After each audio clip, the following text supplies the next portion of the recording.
중세 성화들을 보면 믿음의 인물들을 묘사할 때 얼굴 뒤에 쟁반만한 동그라미를 그려놓은 것을 볼 수가 있습니다.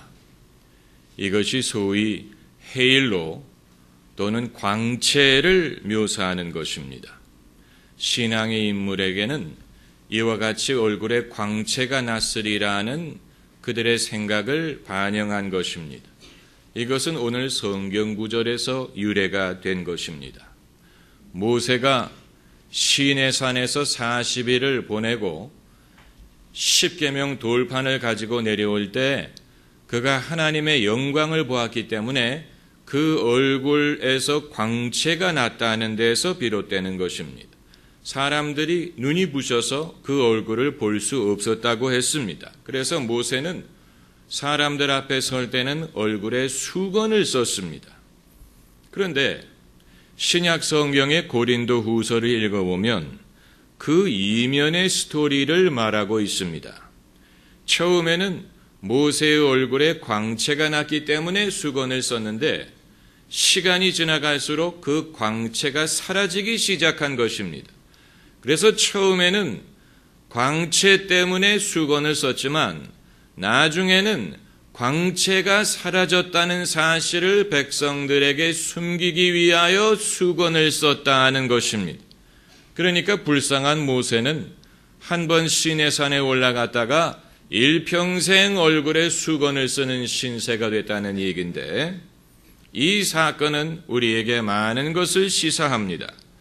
하나님의 영광을 체험한 사람이라고 하더라도 그 효과가 영원히 지속되지 않는다는 것을 보여줍니다. 그 광채가 사라지는 날이 온다는 것을 보여줍니다. 인간이기 때문입니다. 그런데 문제는 신앙의 지도자의 입장에 있는 사람으로서는 백성에게 자기가 여전히 광채를 가지고 있다는 것을 보여줘야 될 책임이 있다는 사실입니다. 체제 유지를 위하여 이것이 거짓은 아니더라도 신화를 만들어야 될 필요가 있고 품위를 유지해야 될 필요가 있고 체면이 있고 백성들에게 지도력을 잃지 않기 위해서는 자기가 한때 가졌던 광채가 여전히 있는 것처럼 보여줘야 될 필요가 있다는 사실입니다. 오늘날 대한민국 교계에 모세처럼 영향력이 컸던 인물들이 모세와 같은 고민이 있습니다. 그들도 한때 얼굴에 광채가 있었습니다. 교인들이 그것을 경험했습니다. 그리고 주의 종으로 신뢰했습니다.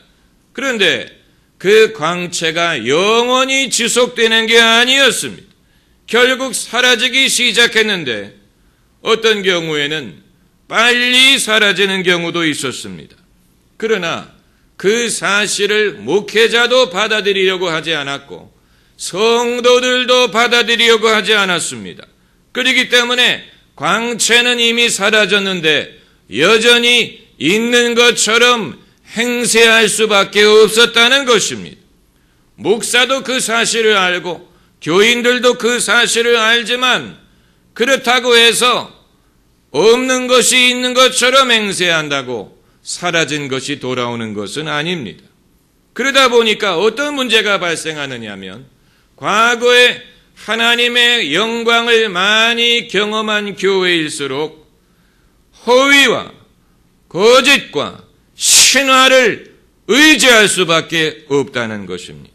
없는 것을 있다고 말하고 아닌 것을 그렇다고 주장을 할 수밖에 없는 것입니다. 부작용이 생깁니다. 옛날에는 얼굴에 수건을 쓰는 것으로 이것을 숨길 수 있었지만 오늘날의 사람들은 수건 가지고 되지 않습니다. 차라리 벌거벗은 임금님 이야기처럼 빨리 현실을 인정하는 것이 나을 수도 있습니다. 그래야 과거의 것을 잊어버리고 새로운 역사를 경험할 수가 있는데 그럼 모세 얼굴의 광채는 왜 사라졌느냐? 영원히 남아있지 왜 그 광채가 사라지느냐? 단순한 이유입니다. 사람이기 때문입니다. 사람이기 때문에 사라집니다. 사람은 금이 간 바가지와 같습니다. 새는 바가지, 집안에서 새는 바가지가 밖에서도 새는 것처럼 아무리 은혜를 받았어도 사람은 그 은혜를 영원히 간직하지 못하고 금이 가고 깨어져 있기 때문에 결국은 새버립니다. 그걸 우리가 이상하게 생각하면 안 됩니다. 그건 하나님의 탓도 아니고 사람 탓도 아닙니다. 사람이기 때문에 생기는 것입니다. 하나님은 영원하시지만 사람은 영원하지 않습니다. 우리는 하나님을 믿지 사람을 믿는 것이 아닙니다. 사람에 대하여 신화를 만들 필요가 없습니다. 사람은 사람입니다. 하나님이 사람을 통하여 역사하신다는 사실이 놀라울 뿐입니다. 우리가 기억해야 될 것은 하나님의 역사는 한 사람의 슈퍼스타라든가 한 사람의 능력 있는 사람이라든가 한 대형 교회라든가 한 대표적인 교단을 통해서 이루어지는 것이 아니고 아브라함의 하나님이 이삭의 하나님이 되시고 야곱의 하나님이 되셨던 것처럼 다윗의 왕조를 솔로몬이 이어받았던 것처럼 엘리야 선지자의 사역을 엘리사 선지자가 이어받았던 것처럼 하나님의 역사는 한 사람에게 국한되지 않고 한 시대에 국한되지 않고 이어지는 것이고 이어지지 않는다면 그것은 결국 사람에게 무익할 수밖에 없다는 것을 보여줍니다. 하나님의 역사는 이어지는 것이고 이어져야 됩니다. 성경에 등장하는 모든 이야기가 그렇습니다. 그래서 모세가 이스라엘 백성을 애굽에서 건져냈지만 이스라엘 백성을 가나안 땅으로 인도한 사람은 모세가 아니고 여호수아였습니다. 사무엘이 이스라엘의 지도자였지만 정작 이스라엘의 초대 임금이 된 사람은 사무엘이 아니고 사울 왕이었습니다. 사울 왕이 이스라엘의 초대 임금이 됐지만 그를 이어 왕조를 세운 사람은 사울이 아니고 다윗이었습니다. 엘리야가 이스라엘의 최고의 선지자였지만 엘리야의 사역을 엘리사에게 물려주고 엘리야는 병거타고 하늘에 올라갔습니다. 영원한 주인공은 예수 그리스도밖에 없습니다. 사람은 당대에 하나님을 섬길 뿐 시간이 되면 땅에 묻히게 되어 있습니다. 요한 웨슬리의 묘비에 이런 글이 새겨져 있다고 하지요. 하나님은 당신의 종을 땅에 묻으시나 당신의 일을 계속하신다. 성 어거스틴이 신의 도성에서 한 말도 마찬가지입니다. 인간의 나라는 무너지나 하나님의 나라는 세워진다. 여기에서 우리는 어떤 교훈을 얻을 수 있습니까? 광채는 잠시 머물 뿐이고 소정의 목적을 이룬 후에는 사라지게 돼 있다는 사실입니다. 우리는 그러므로 사람의 쇠퇴에 대해서 실망하면 안 됩니다. 한때 하나님이 그를 쓰셨고 한 세대에 하나님이 당신의 일을 이루셨지만 그것은 그 사람의 전유물이 아니요 하나님께서는 바람과 같아서 한 곳에 머무시는 것이 아니고 계속 움직이시고 역사하시고 하나님의 눈은 온 세상을 훑으시며 당신을 전심으로 찾는 자를 찾으십니다. 하나님은 당신이 쓰실 수 있는 민족과 당신이 쓰실 수 있는 교회와 당신에게 헌신하는 사람을 늘 찾으십니다. 예수님이 공생애를 시작하시는 초기에 제자들을 부르신 것과도 같습니다. 예수님이 공생의 사역을 하시는데 당신이 하시면 되지 왜 제자들을 부르시고 제자들로 하여금 사람 낳는 어부가 되게 하시겠습니까? 그것은 예수님이 공생애를 시작하실 때부터 이미 장래일을 내어다보신 것입니다.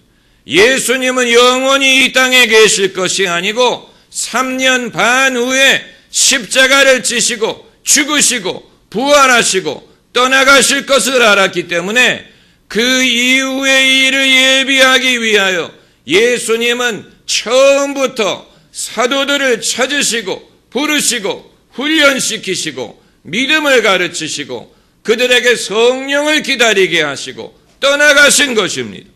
예수님이 떠나가신 후에 그 일이 중지됐습니까? 그 일이 쇠했습니까? 망했습니까? 아니에요. 더 크고 더 활발하게 지속되었습니다. 그 이유는 성령을 보내주셨기 때문이기도 하지만 예수께서는 사람에게 투자하시고 제자들을 키우시고 이 일이 지속될 수 있도록 하신 것입니다. 그렇기 때문에 제자들에게도 명하시기를 너희는 모든 족속으로 제자를 삼으라 하고 말씀하신 거예요. 제자들도 제자를 삼게 하셨어요. 이것은 어느 한 사람의 슈퍼스타를 통해서 이루고자 하시는 것이 아니고 누룩처럼 퍼져나가게 하시고 땅끝까지 퍼져나가게 하시고 대를 잇게 만드시고 계속되게 하시고 그것을 통하여 더 커지게 하시는 섭리가 담겨져 있는 것입니다. 그렇기 때문에 우리는 과거의 영광을 그리워할 필요가 없습니다. 성도님들 중에는 과거에 받은 은혜뿐만이 아니고 과거에 체험했던 부흥을 그리워하는 사람들이 많아요. 1907년 평양 대부흥을 말하는 분들이 많죠. 아마 그때 살아계셨던 모양입니다. 그래서 그것을 그리워하는 모양인데 1907년은 1907년이 그때는 그때 그것이 필요했기 때문에 하나님이 부흥을 주신 것입니다. 그것이 다시 되풀이되는 건 아닙니다. 하나님은 새로운 방법으로 새로운 장소에서 새로운 사람들을 통하여 당신의 일을 현재적으로 행하시는 분이지 우리로 하여금 과거에 일어났던 일의 향수를 가지고 그것을 말하고 과거에 거하게 하시는 분이 아닙니다. 하나님이 호렙산에서 당신을 모세에게 계시하실 때 모세가 여쭤봤습니다. 하나님의 이름이 무엇이라고 해야 되겠습니까? 그랬더니 하나님 대답하시기를 나는 스스로 있는 자니라. 영어 번역이 더 쉽습니다. I am 이라고 대답하셨어요. 하나님의 이름은 I am. 하나님은 계시는 분이라는 얘기인데 I was가 아니에요. 과거형이 아니고 현재형. 하나님은 언제나 I am. 하나님은 현재적으로 계시고 현재적으로 역사하시는 하나님이기 때문에 우리가 과거의 영광, 과거에 먹었던 만나, 과거에 경험했던 은혜만을 기억하고 추억하는 한 현재에 계시고 역사하시는 하나님을 우리가 경험할 수 없는 것입니다. 예루살렘은 한때는 성지였지요. 예수님이 예루살렘에서 십자가를 지고 돌아가셨습니다. 예루살렘에서 교회가 시작됐습니다. 예루살렘에서 오순절 성령이 임하셨습니다. 예루살렘은 한때 성지였습니다. 그러나 하나님이 예루살렘에만 계신 게 아니에요. 하나님은 이사 가셨어요. 성령은 이사 가셨습니다. 땅끝을 향하여 움직이셨습니다. 그렇기 때문에 오늘날 우리가 예루살렘, 이스라엘을 갈 때 성지 순례를 가는 게 아니에요. 순례라는 말은 적합하지 않아요. 하나님이 예루살렘에만 계시는 게 아니기 때문에 성지 여행을 가는 것이지 순례 가는 게 아닙니다. 왜냐하면 하나님은 이미 다른 곳에 옮겨가셨고 이미 다른 곳에 더 큰 일을 행하고 계시기 때문에 순례를 간다면 하나님이 지금 역사하시는 곳을 찾아가야 되고 어떻게 보면 지금 내가 믿음을 갖고 있는 이 현실이 성지가 될 수가 있는 것입니다. 야곱이 베델에서 하나님을 뵙고 꿈에서 깬 다음에 말하기를 과연 이곳이 하나님이 계시건만 내가 알지 못하였도다. 두렵도다. 이곳은 하나님의 성전이요 하늘의 문이로다. 돌을 베개로 하고 하는 척박한 땅이 그것이 하늘의 문이요 성전이라고 고백했습니다. 하나님이 과연 여기 계시건만 내가 알지 못하였도다. 왜 사람들이 성지를 가려고 하고 왜 사람들이 과거의 부흥을 그리워합니까? 지금 이곳에 계신 하나님을 경험하지 못하기 때문이요. 지금 역사하시는 하나님을 알지 못하기 때문에 하나님의 흔적이라도 보기 위하여 뭔가 과거의 유적이라도 보면 하나님의 흔적을 보리라고 생각하는 것이고 과거의 유적을 보면 과거에 하나님이 하셨던 이 일을 볼 수 있으리라고 생각하는 것인데 그것은 오히려 이곳에 계신 하나님, 지금 역사하시는 하나님을 우리로 하여금 놓치게 만드는 것입니다. 놓치게 만드는 것입니다. 성도님들 중에는 가끔 가다가 우리 남편이 유학 중일 때는요, 교회에서 성가대도 하고 교회에서 이 일도 맡고 저 일도 맡고 아주 열심히 신앙생활 했는데 한국으로 돌아온 다음에는 주일 예배도 나갈까 말까 해요. 그럼 다시 가시든가 다시 유학을 가시든가 시계를 거꾸로 돌릴 수는 없습니다.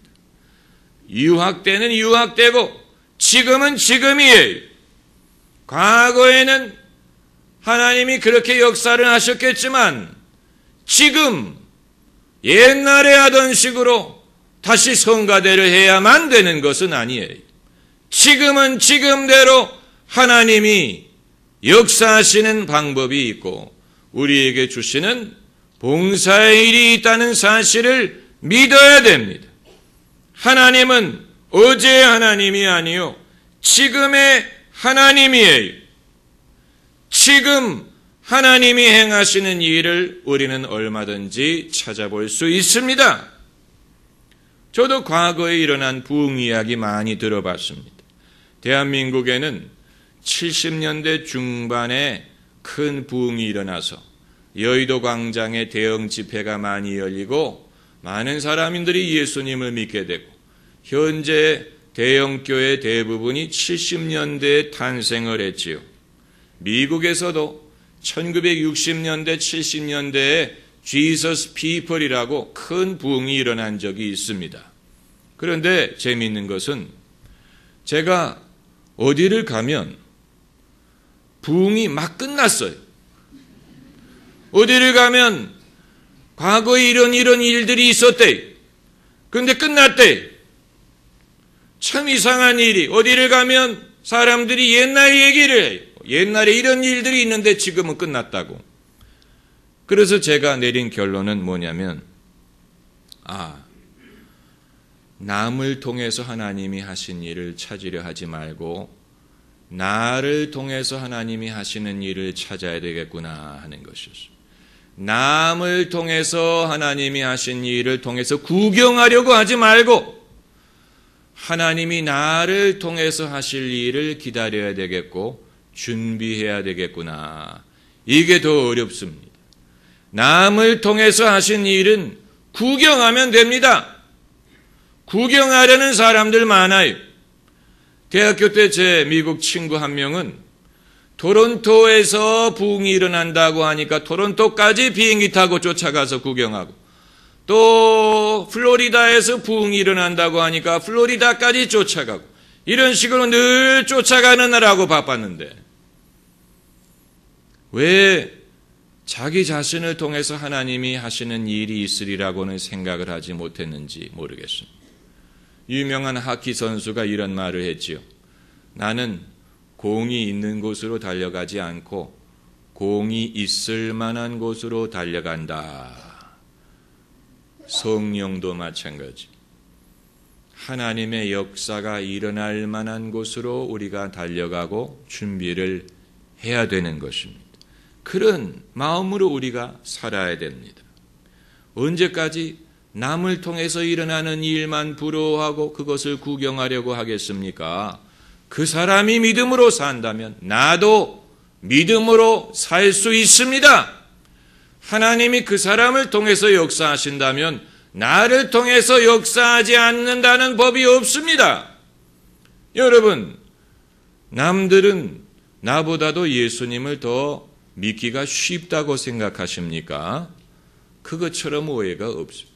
여러분, 목사가 여러분보다 예수 믿기가 쉬운 것 같습니까? 아니에요. 목사들이 일찍 늙는 것을 보세요. 여자들이 남자보다도 예수님을 더 잘 믿는 것 같습니까? 그럼 여자들이 왜 그렇게 기도하면서 웁니까? 죄가 많아서 그런, 고민이 많아서 그런, 이북 사람들이 더 예수님을 쉽게 믿는 것 같습니까? 아니에요. 왜 그러면 월남을 했겠습니까? 베드로 시대에는 예수님 믿기가 더 쉬웠을 것 같습니까? 아닙니다. 그러면 왜 베드로가 순교를 했겠습니까? 마틴 루터의 시대에는 예수님 믿기가 더 쉬웠을 것 같습니까? 아니에요. 그렇다면 왜 내 주는 강한 성이요 라는 찬송가를 만들 필요가 있었겠습니까? 예수 믿는 것이 어렵다면 나에게만 어려운 것이 아니고 모두에게 어려운 것이고, 예수 믿는 것이 쉽다면 모두에게 쉽고 나에게도 쉬운 것입니다.